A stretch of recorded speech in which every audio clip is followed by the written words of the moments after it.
that we would live out the American creed, that we hold these truths to be self-evident, that all men are created equal. Dr. King's dream is our dream for America, the pro-life movement's dream. That one day we would not be judged by the color of our skin, by our size, by our level of development, by our environment, or our degree of dependency, but by the content of our character. Dr. King, on the night before he was assassinated, spoke these words. He said this: "I've been to the mountaintop," he said.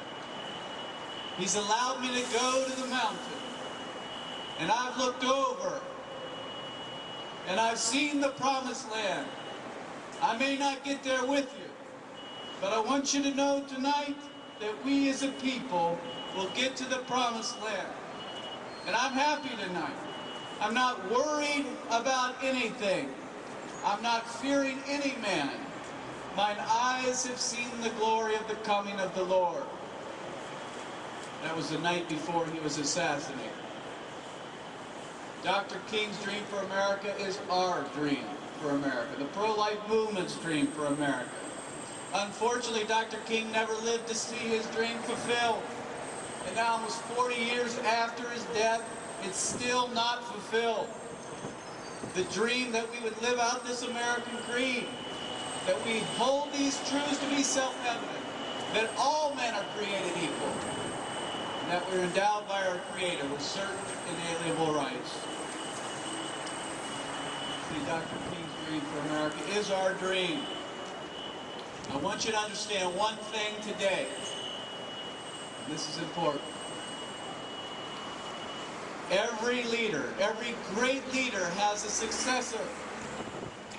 Every great movement has a successor movement.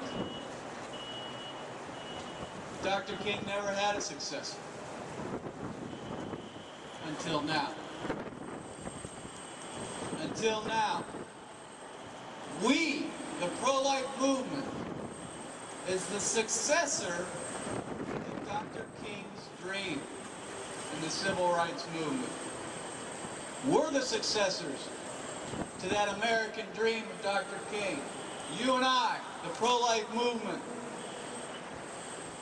we are the successors to the dream of Dr. Martin Luther King Jr. That we might live out this American creed, that we won't be judged by the color of our skin, by our size, by our level of development, by our environment or degree of dependency, but by the content of our character. Dr. King's dream is our dream. It seems like a long time. And we have yet to fulfill the dream of Dr. King, to fulfill the American creed in this country. But we are America's best hope to fulfill this creed. So let's dedicate ourselves to continuing to fight the good fight of faith. And one thing's for sure, by those who are here today and who will be marching in Washington on Tuesday, we have not grown weary in doing good.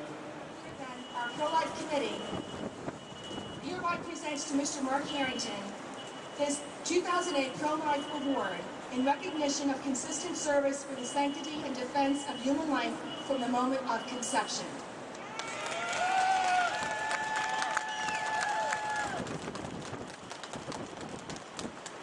I didn't know I was going to receive that, and one day I hope we all hear the words, "Well done, good and faithful servant. Enter into the joy of your master." We'll look forward to those awards, won't we? God bless you all again. And